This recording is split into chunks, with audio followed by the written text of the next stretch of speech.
7장 1절부터 8절까지 말씀입니다. 오늘은 한 목소리로 같이 합독하도록 하겠습니다. 사사기 7장 1절부터 8절까지 말씀입니다. 다 함께 합독하도록 하겠습니다.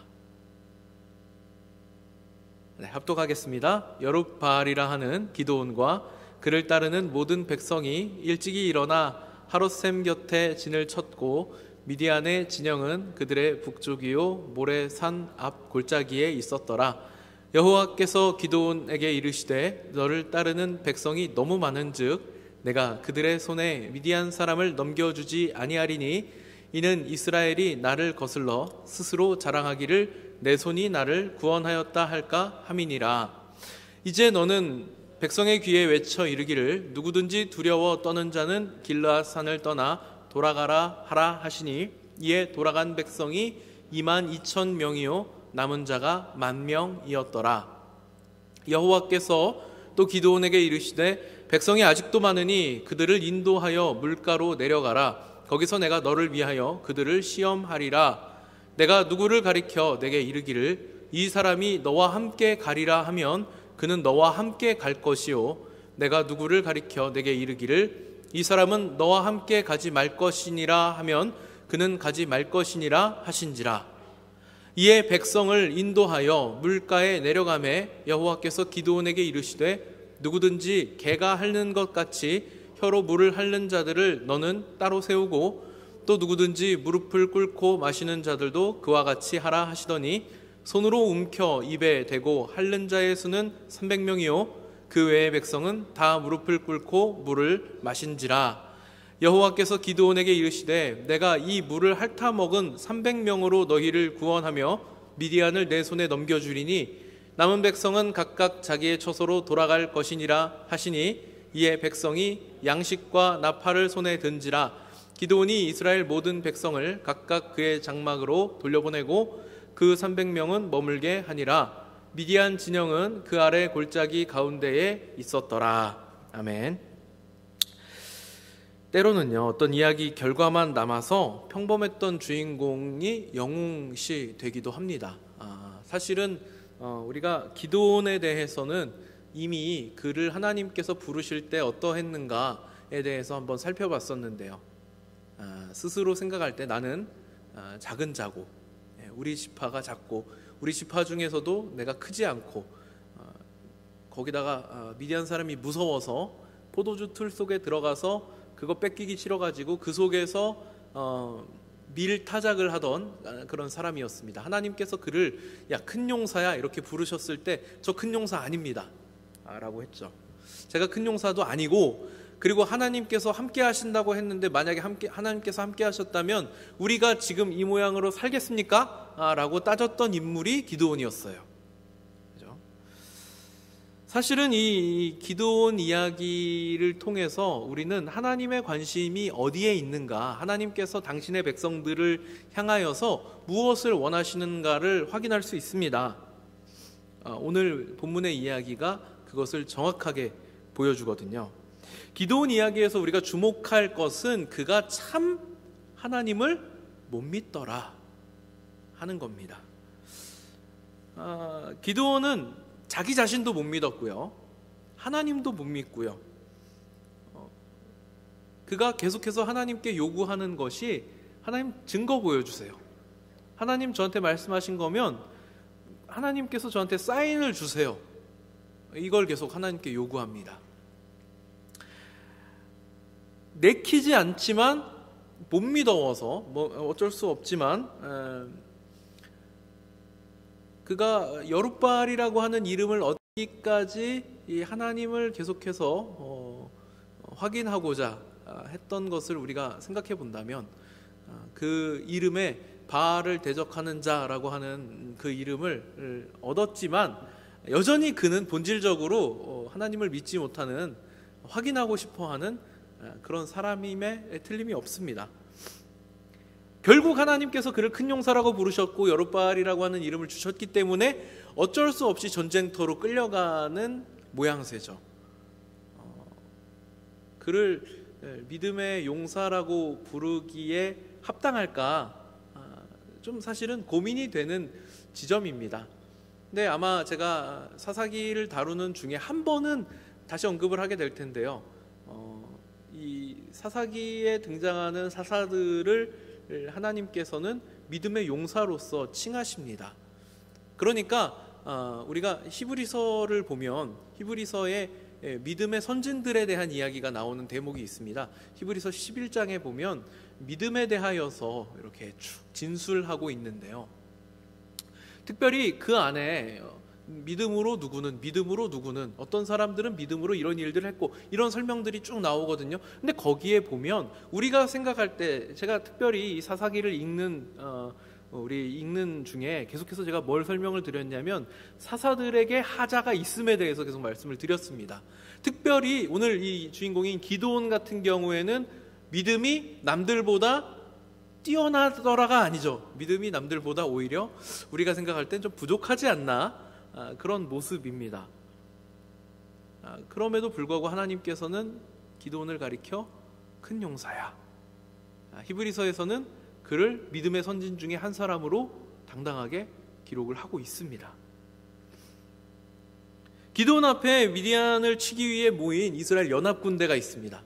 오늘 그 수를 보니까 32,000명이에요. 32,000명의 군대가 모여 있는데 기드온은 하나님께서 정말 나에게 이 군대와 함께 가서 싸우라고 하신 것인가? 내가 나가서 싸우면 하나님 나한테 승리를 주겠다고 약속하신 거 진짜일까? 를 계속해서 의심합니다. 그래서 눈앞에 이 군대가 모여 있음에도 불구하고 하나님께 계속해서 또 요구를 합니다. 우리가 오늘 본문에서 읽지는 않았는데요. 우리 읽은 본문 앞쪽에 보면 이런 대목이 나옵니다. 하나님 정말로 저를 이스라엘 구원에 쓰실 거라면 여기 양털이 있습니다. 이슬이 이 양털에만 내려앉고 주변은 마르게 해주세요. 자고 일어났더니 정말 그렇게 됩니다. 곤란하죠. 곤란합니다. 다시 확인하고 싶습니다. 하나님 그러면 죄송한데 한 번만 더 해볼게요. 양털이 여기 있잖아요. 그러면 이번에 양털은 젖지 않고 주변만 젖게 해주세요. 하고 또 자고 일어났더니 또 그렇게 됩니다. 곤란한 거예요. 이게 속된 말로 빼도 박도 못하는 그런 상황이 된 거죠. 사실은 이 정도로 하나님을 시험하면 제가 생각할 때 벌 받을 것 같습니다. 하나님께서 야 가라, 내가 너 강한 용사로 큰 용사로 쓸 거야. 내가 너와 함께 할 거야. 너 가서 너희 민족을 미디안의 손에서 구원해 내라. 승리가 너에게 있다. 이 정도 말씀하셨으면 네 하나님 제가 갈게요. 저는 사실 자신은 없는데 하나님 가라고 하시니까 가야죠. 저와 함께 해주세요 하고 가야 맞지 않을까. 그게 믿음이 있는 게 아닐까 싶은데 기도는 그러질 않습니다. 정말 하나님 저한테 말씀하신 거 맞으시면 사인 주세요. 하나님 양털 여기 있거든요. 양털만 젖게 해주세요. 죄송한데 한 번만 더 해볼게요. 양털이 마르게 해주세요. 이걸 한단 말이에요. 근데 하나님께서 제가 하나님이라면 물론 이런 불경스러운 생각은 안 하는 게 좋습니다만 그냥 한번 해봤어요. 제가 하나님이라면 저는 벼락을 내릴 것 같습니다. 이쯤 되면 야 너 진짜 못 쓰겠구나 할 만도 한데 하나님께서는 그냥 요구하는 대로 해주십니다. 그리고 나서 하나님께서 기드온을 향하여서 오늘 우리가 본문에서 읽은 이 말씀을 하시는 거예요. 야, 내가 보니까 32,000명이 모여 있는데 너무 많다. 32,000명 갖고 너 가서 싸워갖고 네가 이기면 그건 네가 이겼다고 할 거잖아. 이 말씀을 하시는 거예요. 사실 기드온은 하나님이 야 가서 싸워라 내가 너와 함께 하겠다 이렇게 말씀하셨을 때도 그 말씀도 신뢰가 안 돼가지고 두 번이나 하나님을 시험을 이미 이 군인들 모이기 전에 전쟁터로 끌려나가기 전에도 하나님 사인 주세요 했던 기드온이 하나님 제가 큰 용사가 맞다면 왜 이 모양으로 살고 있습니까? 따졌던 기드온이 지금 32,000명 수가 너무 많으니까 그 수를 좀 줄여보자 하나님 말씀하시는데 얼마나 속이 괴로웠겠습니까? 그렇죠? 32,000명도 너무 많다. 가서 너 한번 얘기해봐. 싸움이 내키지 않는 사람들은 집에 돌아가도 좋다라고 한번 말해봐라. 그랬더니 그 이야기를 듣고 마치 기다렸다는 듯이 22,000명이 짐 싸서 집으로 돌아가 버립니다. 10,000명만 남았어요. 10,000명을 가지고 싸우라는 말씀이신가 보구나. 그렇죠? 근데 그것도 아니죠. 10,000명도 너무 많다 그러십니다. 10,000명도 너무 많으니까 너는 지금부터 내 거라 내려가서 내가 시키는 대로 해서 물을 마시는 걸 보고 내가 결정을 할게, 이렇게 말씀을 하시는 거예요. 근데 이 물 마시는 자세를 놓고 저도 예전에 그런 해석하시는 분들의 말씀을 많이 들었습니다. 물론 이제 영적인 의미를 담자면 다양한 해석이 들어갈 수도 있는데요. 저는 그냥 단순하게 보고 싶습니다. 하나님은 적은 쪽을 선택하셨어요. 그러니까 그들의 물 마시는 자세가 어땠냐가 중요한 게 아니라, 그래서 그 인간들은 도대체 몇 명이었냐? 하나님 그걸 보시는 겁니다. 그러니까 300명 남은 쪽을 선택하신 거죠. 300명 정도 됐을 때 하나님께서 이제 됐다, 이렇게 인원이 줄어들어야, 이 정도는 돼야 못 이길 싸움을 싸워서 이겼다 소리를 할 수 있지, 이가 되는 겁니다. 32,000명을 가지고도 하나님을 신뢰하지 못해서, 하나님 지금부터 제가 드리는 말씀을 너무 불경하게 여기지 마시고, 저기 양털이 있습니다, 이 양털을 젖게 해주시고 주변은 마르게 해주세요. 하나님 한 번만 더 해볼게요, 죄송합니다, 양털이 여기 있습니다, 양털은 마르게 해주시고 주변만 젖게 해주세요. 이걸 했던 기드온이 32,000명 모여있을 때도 이걸 했잖아요. 300명 남아가지고 자 이제 됐다, 이제 가서 넌 싸우면 된다. 얼마나 싸우기 싫겠어요. 한번 생각해 보세요. 억지로 끌려 나와가지고. 근데요, 우리는 어떤 그 상황을 만나면 상황 자체에 대해서, 이 문제를 해결할 해법에 대해서 집중하기보다는 자꾸 다른 걸 보려고 합니다. 환경, 주변, 이런 걸 자꾸 생각을 하려고 그래요. 적을 생각하고 고민과 걱정이 가득하고 내 능력, 내가 가진 것, 근데 사실은 좀 더 정확하게 표현하면 내가 갖지 못한 것을 생각하는 겁니다. 뭘 하는 거예요? 사실 지금 해야 되는 게 뭐예요? 하나님이 가서 싸우라 하셨으니까 가서 싸우면 돼요. 가서 싸우면 승리를 쟁취하는 것이 하나님 약속이죠. 그럼 그렇게 하면 되는 겁니다. 그런데 기드온은 그러지 못해요. 자기 인생에서 미디안은 너무 큰 적이었어요. 농사지어서 수확하면 먹을만 하면 와서 다 뺏어가는 인생에 너무 거대한 적이었습니다. 저항할 수가 없었잖아요. 그래서 어떤 선택을 했던 거예요? 포도주 틀 속으로 들어가서 타작을 했던 거잖아요. 그죠? 그러니까 자기에게는 극복할 수 없는 너무 큰 벽이었기 때문에 하나님 가서 싸우라고 하시지만 그 말씀이 안 들리는 거예요. 믿어지지 않는 거예요. 미디안이 얼마나 큰지, 나는 얼마나 작은지, 그들이 갖고 있는 군대가 얼마나 강력한지, 나는 얼마나 힘이 없는지, 이것만 생각을 하는 겁니다. 하나님 뭐라고 하셨는지 그거에 대해서는 관심이 없죠. 이게 지금 이스라엘의 형편인 겁니다. 하나님께서 이 싸움을 통해서 원하시는 건 뭘까요? 제가 이스라엘이 이 가나안에 들어와서 살면서, 이 사사시대를 거치면서 가나안 족속들에게 고통을 당할 때마다 하나님이 이들을 뭐로 쓰신다고 하셨었냐면 가시와 올무라 그랬습니다. 가시고 올무예요. 근데 이건 사실 넘어뜨리는 적은 아닙니다. 뭐냐면 자꾸 생각나게 하는 거예요. 아, 불편하다, 이게 있어서 내 인생이 편치 않다, 이걸 생각하게 하는 겁니다. 왜 그걸 생각하게 할까요? 그래야 하나님을 떠올리니까. 불편해. 왜 불편하지? 하나님이 계시는데. 이걸 생각하라고 하나님 남겨두신 거예요. 근데 이게 너무 커졌죠. 이게 너무 커져서 가시와 올무 이상의 의미가 부여된 겁니다. 그러니까 극복하기 어려운 거예요. 하나님은 사실 미디안을 물리치는 데에 관심이 있지 않으십니다. 왜 그러냐면 불가능이 없으신 분이니까. 하나님은 마음만 먹으면 이루실 수 있는 분이니까 사실은 하나님 미디안 그게 중요한 게 아니에요. 뭐가 중요한 거예요?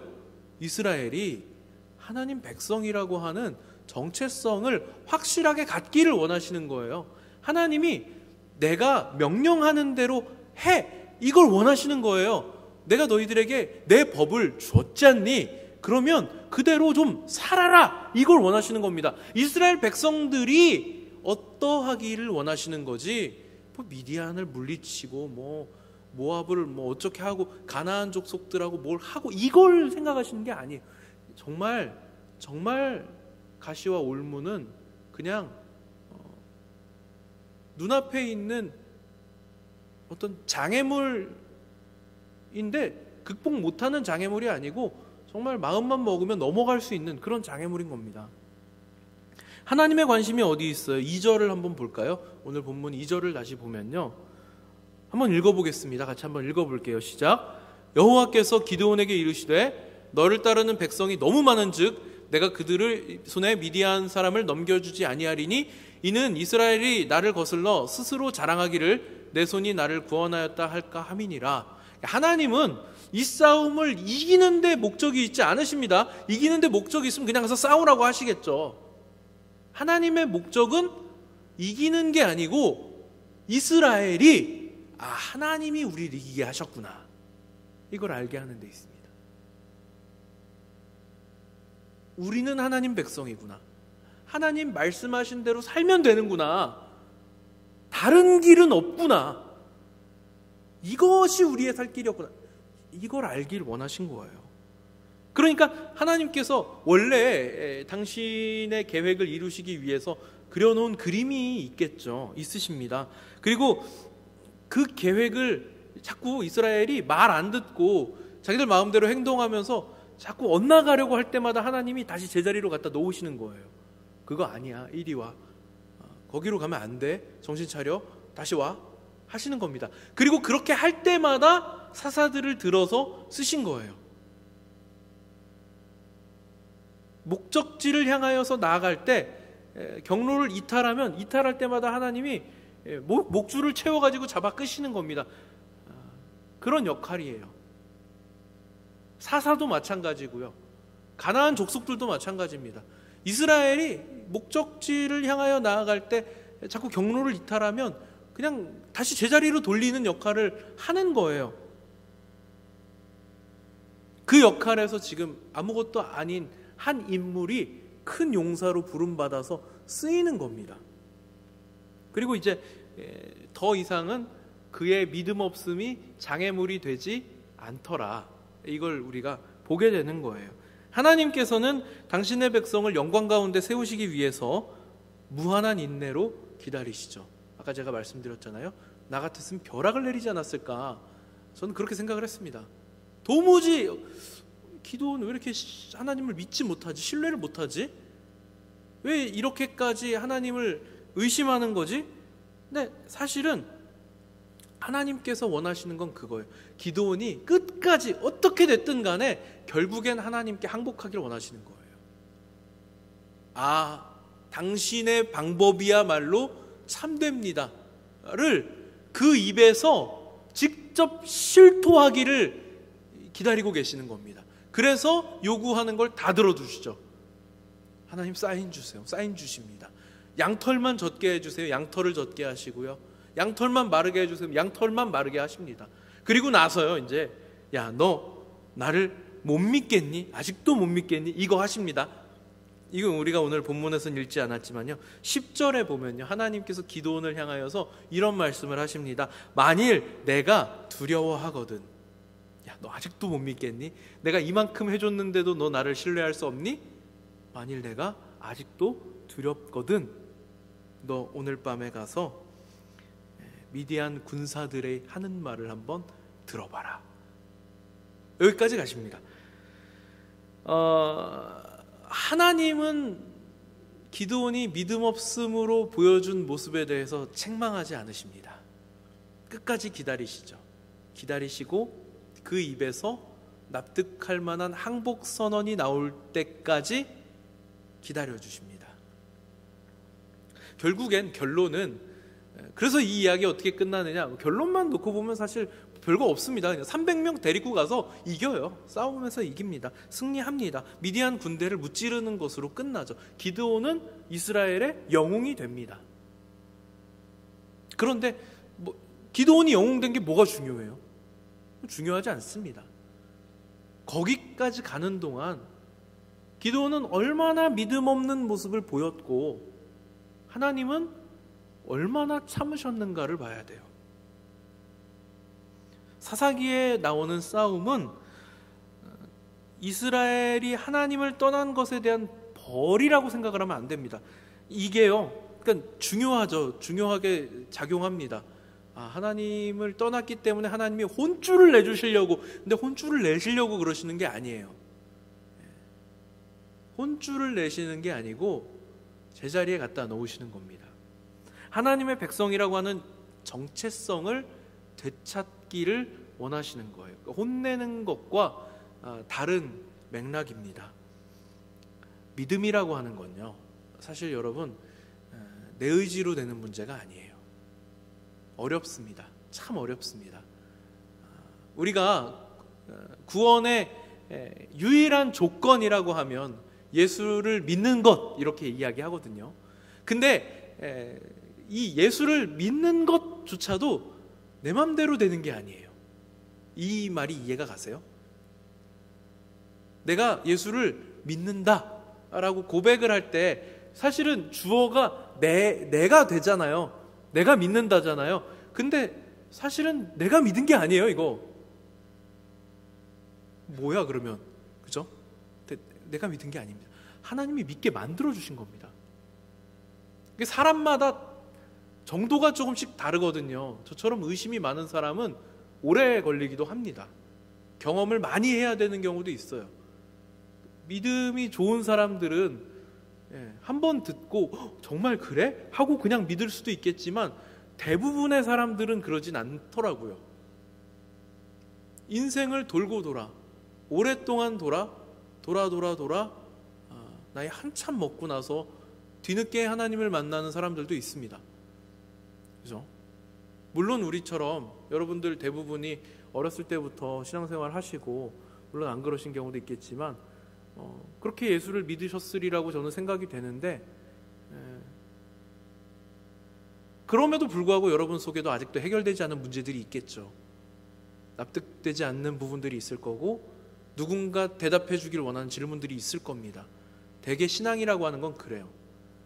내가 믿는다, 나는 100% 하나님을 믿는다, 이 고백을 하기까지는요, 우리 기드온이 했던 것처럼 하나님 양털, 죄송합니다, 한 번 더 양털 하는 과정이 필요합니다. 이게 믿음이 없는 게 아니고요, 하나님께서 그를 믿음이 있도록 만드시는 과정인 거예요. 하나님의 백성이라고 하는 정체성을 갖게 만들기 위해서 하나님께서는 오래 참고 기다려 주십니다. 내 의지로 되는 게 아니기 때문에 어떻게까지 하시냐면, 그래서 독생자를 내어주시는 거예요. 방법이 없으니까. 그게 아니고서는 이 불신앙으로 가득 찬 이 패역한 백성들을 제자리로 돌릴 길이 없으니까 그렇게까지라도 하시는 거예요. 그만큼 참으시는 거예요. 그만큼 인내하시고 그만큼 기회를 주기 원하시는 거예요. 그러니까 우리가 예수를 믿는다, 이 한마디를 고백하기 위해서 여러분 인생을 하나님께서 끊임없이 지켜보시고 개입하시고 만지시고 기다려주시는 겁니다.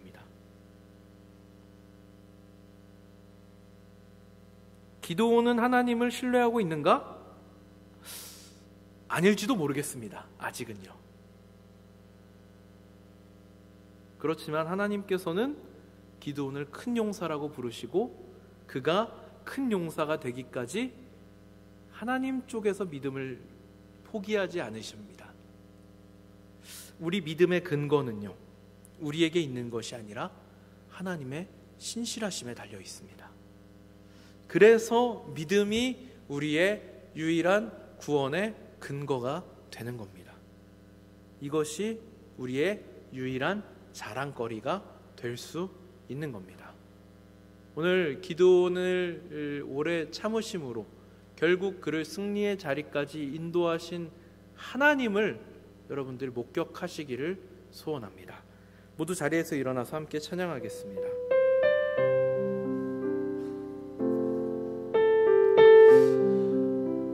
우리가 예수님을 믿는다라고 고백을 할 때는요, 여러분 그냥 단순히 입에서 나오는 고백 말고 여러분 마음속에서, 여러분 심령 깊은 곳에서 하나님께 100% 하나님을 신뢰합니다, 하나님 앞에 모든 것 다 맡길 수 있습니다 라고 하는 고백이 된다는 건요, 여러분 쉬운 일이 아닙니다.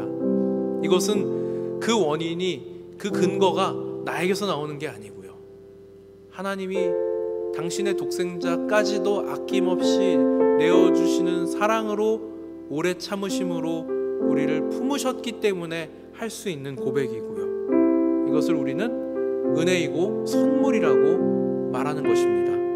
오늘 우리가 예수를 나의 구주 삼고 이것을 간증하고 고백할 때, 하나님, 내 안에 100% 하나님 신뢰하는 마음이 있기를 원합니다. 예수를 믿는다는 이 고백이 내 마음속 깊은 곳에서 진실함으로 나오는 고백이기를 원합니다. 여러분 마음으로 함께 찬양하도록 하겠습니다.